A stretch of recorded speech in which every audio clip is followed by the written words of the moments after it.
नमस्कार प्रिय मित्रों, स्वागत है आपका हमारे YouTube चैनल एस्ट्रो वंडर्स में। मित्रों, राहु और केतु जल्दी ही अपना राशि परिवर्तन करने जा रहे हैं, तो इनके राशि परिवर्तन के प्रभाव को लेकर मैं आजकल आपको जानकारी दे रही हूँ, जिसमें वृश्चिक राशि तक की वीडियो मैं डाल चुकी हूँ।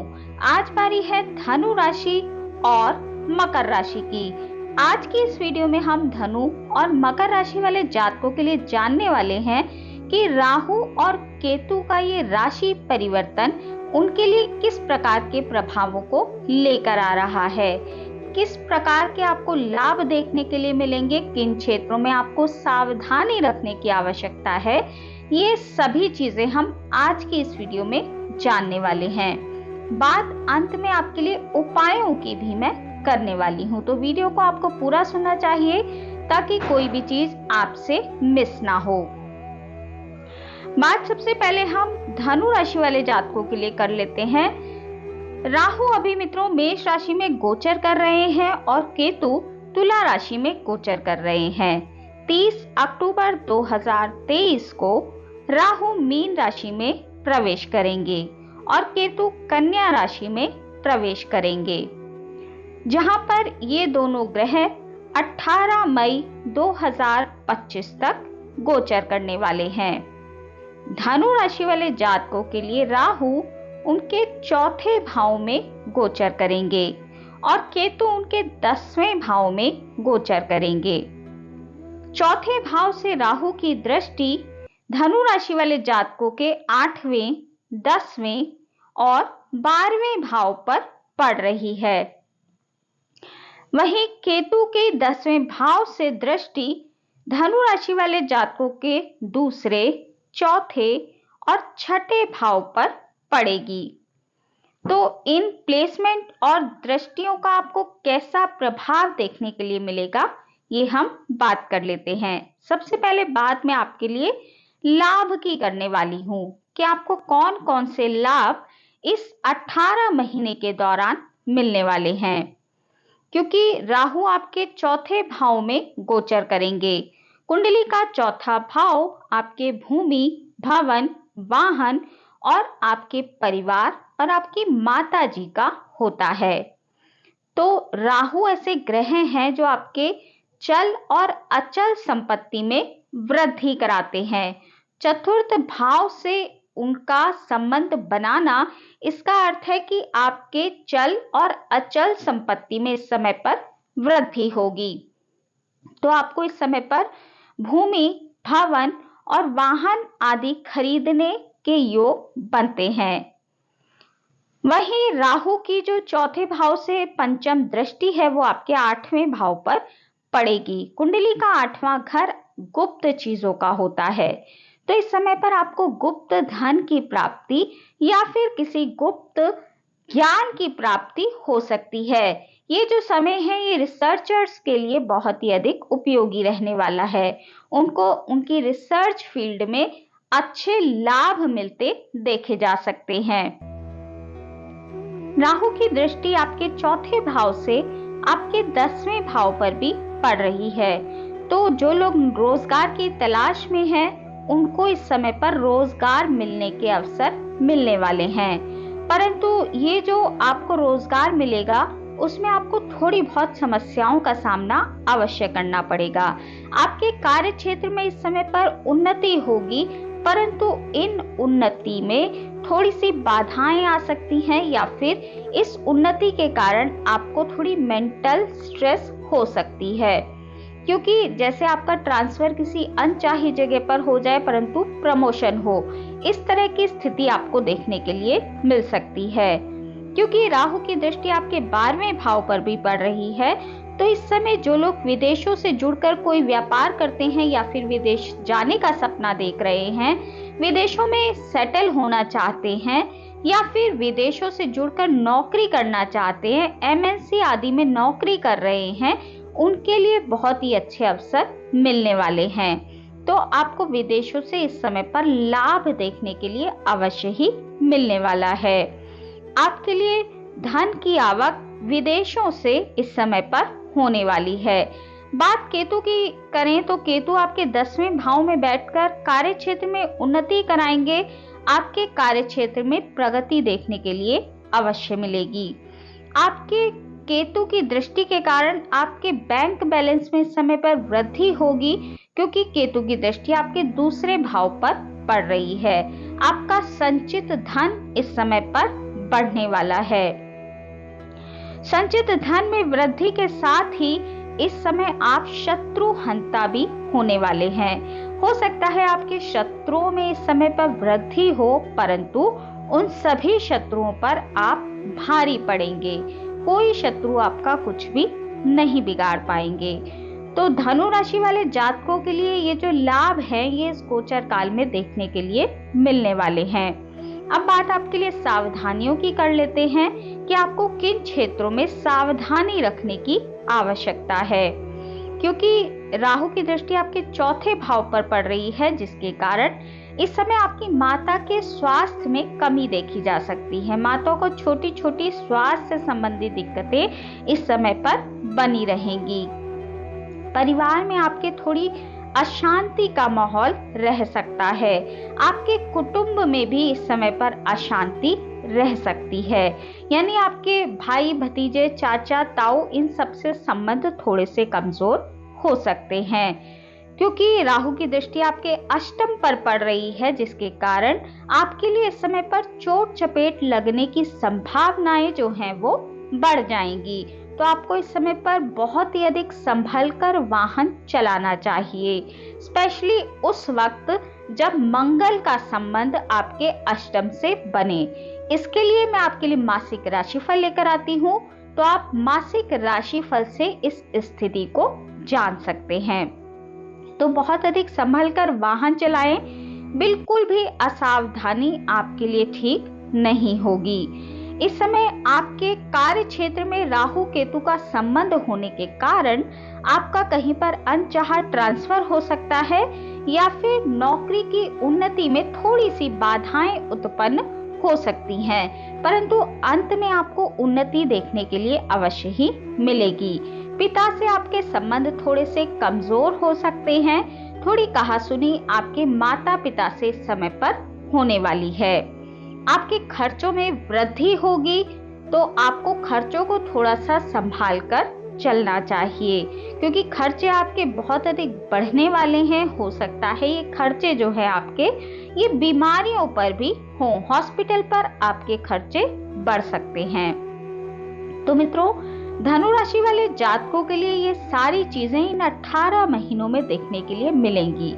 इन चीजों का प्रभाव आपके ऊपर चल रही महादशा या अंतरदशा पर निर्भर करता है। उसी रेशो में आपको प्रभाव देखने के लिए मिलेंगे। राहु केतु की स्थिति यदि आपकी कुंडली में बहुत अधिक उत्तम है, तो आपको लाभ अधिक देखने के लिए मिलेंगे, परंतु यदि स्थिति कमजोर है तो फिर आपको सावधानी रखनी चाहिए। अब मैं आपके लिए कुछ उपायों पर भी बात कर लेती हूँ। तो आपको इस समय पर शिव जी की पूजा अवश्य करनी चाहिए, क्योंकि आपके परिवार में थोड़ा अशांति भरा माहौल रह सकता है। शिव जी की अवश्य पूजा करें। घर में दैनिक रूप से गंगा जल का आपको छिड़काव करना चाहिए। घर में आपको प्रत्येक मंगलवार और शनिवार को हो सके तो रोज 1 मुट्ठी नमक का पोछा लगाना चाहिए। इससे आपके घर में राहु का जो प्रभाव है और घर की जो कलह और अशांति है उसमें कमी देखने के लिए अवश्य मिलेगी। अब बात मकर राशि वाले जातकों के लिए कर लेते हैं। मकर राशि वाले जातकों के लिए राहु अभी उनके चौथे भाव में गोचर कर रहे हैं और केतु उनके 10वें भाव में गोचर कर रहे हैं। 30 अक्टूबर को राहु मकर राशि वाले जातकों के तीसरे भाव में और केतु उनके 9वें भाव में प्रवेश करेंगे और पूरे 18 महीने 18 मई 2025 तक यहीं पर गोचर करेंगे। तो तीसरे भाव में राहु और 9वें भाव में केतु आपके लिए बहुत ही उत्तम परिणाम देने वाले हैं। मकर राशि वाले जातकों के लिए शनि की 7.5 का समय इस समय पर चल रहा है, परंतु राहु का ये गोचर आपके लिए राहत भरा रहने वाला है। आपको कौन कौन से लाभ देखने के लिए मिलेंगे और किन क्षेत्रों में आपको सावधानी रखने की आवश्यकता है, ये मैं आगे की वीडियो में बात करूंगी। अंत में मैं बात आपके लिए उपायों की भी करने वाली हूँ। तो सबसे पहले बात हम राहु की करेंगे। राहु आपके तीसरे भाव में गोचर करेंगे। यहाँ से राहु की जो दृष्टि है वो आपके 7वें भाव पर, आपके 9वें भाव पर और आपके 11वें भाव पर पड़ेगी। वहीं केतु आपके 9वें भाव से आपके पहले भाव पर दृष्टि डालेंगे, आपके तीसरे भाव पर दृष्टि डालेंगे और आपके 5वें भाव पर दृष्टि डालेंगे। राहु केतु के इस प्लेसमेंट और दृष्टियों का आपको कैसा प्रभाव देखने के लिए मिलेगा, ये हम बात करेंगे। बात सबसे पहले आपके लिए लाभों की करूंगी, क्योंकि लाभों की लिस्ट आपके लिए बहुत ही अधिक लंबी है। ये समय आपके लिए काफी अधिक अनुकूल रहने वाला है। साढ़े साथी के प्रभाव में भी आपको इस समय पर कमी देखने के लिए अवश्य मिलेगी। तो पहला जो लाभ आपको मिलेगा, आप इस समय पर बहुत अधिक मेहनत करेंगे, क्योंकि तीसरे भाव में राहु को कारक माना जाता है, जिसके कारण आपके पराक्रम में वृद्धि होगी और पराक्रम से आप अपने भाग्य का निर्माण करेंगे। मेहनत आपके लिए दिन दूनी और रात चौगुनी तरक्की लेकर आएगी। तो इस समय आपको मेहनत से बिल्कुल भी जी नहीं चुराना चाहिए। बहुत मेहनत करें, आपको बहुत अधिक लाभ देखने के लिए मिलेगा। आप जो भी यात्राएं करेंगे उनसे आपको लाभ देखने के लिए मिलेगा। जीवन साथी से भी आपको लाभ देखने के लिए अवश्य ही मिलने वाला है। व्यापार में आपके वृद्धि होगी, भाग्य का आपको साथ मिलेगा। धार्मिक क्षेत्रों से आप जुड़ेंगे, धर्म कर्म के कार्य आप पहले से अधिक करने लगेंगे। आपके धार्मिक कार्यों में वृद्धि होगी और उस पर आपका धन भी खर्च होगा। आय में आपकी वृद्धि होगी, दैनिक आय में भी वृद्धि होगी और लाभ के नए नए स्रोत आपके लिए बनने वाले हैं। जो लोग शेयर मार्केट में इस समय पर लगे हुए हैं, इन्वेस्टमेंट करते हैं, उनके लिए ये स्थिति बहुत ही अधिक लाभदायक रहने वाली है। आपको शेयर मार्केट से लाभ मिलेगा, इन्वेस्टमेंट से लाभ मिलने वाला है। वहीं जो छात्र और छात्राएं हैं, उनको शिक्षा के क्षेत्र में भी लाभ मिलता दिखाई दे रहा है। इतने सारे लाभ राहु और केतु आपके लिए लेकर आ रहे हैं। अब बात आपके लिए सावधानियों की करूंगी, क्योंकि राहु और केतु जैसे ग्रह जहां आपको लाभ देते हैं, वहीं कुछ क्षेत्रों में आपके लिए समस्या भी अवश्य ही खड़ी करते हैं। तो आपको सावधानी कहां पर रखनी है? सबसे पहले तो आपको अपने रिश्तों को संभालना है। आपके छोटे भाई बहनों से और आपके बड़े भाई बहनों से, दोनों से ही आपके संबंध खराब हो सकते हैं। तो उस चीज का आपको ध्यान रखना है। अपने भाई बहनों से आपको रिश्तों को बहुत अधिक संभाल कर चलना है। आपके वैवाहिक जीवन में भी बीच बीच में उतार चढ़ाव देखने के लिए मिल सकता है। थोड़ी बहुत खटर पटर वैवाहिक जीवन में बीच बीच में देखने के लिए अवश्य मिलेगी। आपकी जीवन साथी की सेहत में भी इस समय पर थोड़ी गिरावट देखी जा सकती है। जीवन साथी को नसों और हड्डियों से संबंधित दिक्कत इस समय पर बनी रहेगी, तो उनका भी आपको ध्यान रखना चाहिए। उनके स्वास्थ्य में गिरावट आपको अवश्य ही देखने के लिए मिलेगी। जो जातक विवाह के लिए प्रयासरत हैं, विवाह का इंतजार कर रहे हैं, उनके विवाह में अभी थोड़ी देरी होती दिखाई दे रही है, क्योंकि आपके विवाह स्थान से अभी गुरु का संबंध भी नहीं बन रहा है और राहु की दृष्टि विवाह स्थान में आपके विवाह में देरी को दर्शाती है। आपके अंदर थोड़ी इस समय पर भ्रम की स्थिति भी बनी रहने वाली है। आप थोड़े से कंफ्यूज रहेंगे, निर्णय लेने में आप बहुत अधिक कंफ्यूजन में रहने वाले हैं। इसके लिए आपको किसी बड़े की सलाह या फिर अपने नियर वन या डियर वन की सलाह अवश्य ही लेनी चाहिए। इस समय पर आपको नींद की कमी भी देखने के लिए मिल सकती है। नींद में आपके समस्या इस समय पर लगी रहेगी। आपको इस समय अपनी संतान के स्वास्थ्य का भी विशेष रूप से ध्यान रखना चाहिए, क्योंकि संतान के स्वास्थ्य में भी आपको बीच बीच में परेशानी देखने के लिए मिल सकती है। संतान के कारण आप थोड़े से चिंतित इस समय पर रह सकते हैं। तो मकर राशि वाले जातकों को इन क्षेत्रों में बहुत अधिक सावधानी रखनी चाहिए, क्योंकि ये सभी प्रभाव आपको देखने के लिए मिलने वाले हैं। प्रभावों में कमी या बढ़ोतरी आपकी जन्म कुंडली में राहु के प्लेसमेंट के आधार पर आपको देखने के लिए मिलने वाली है। यदि आपकी कुंडली में समय बहुत अच्छा चल रहा है, महादशा अंतरदशा बहुत अच्छी चल रही है, तो आपको लाभ अधिक देखने के लिए मिलेंगे। परंतु यदि कुंडली में मार्केश आदि चल रहे हैं या फिर समय अच्छा नहीं चल रहा है, तो फिर आपको सावधानी भी अवश्य रखनी चाहिए।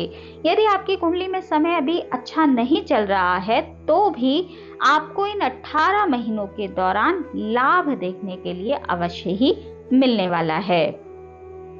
अब बात आपके लिए उपायों की जाए तो आपको शिव जी की पूजा करनी चाहिए।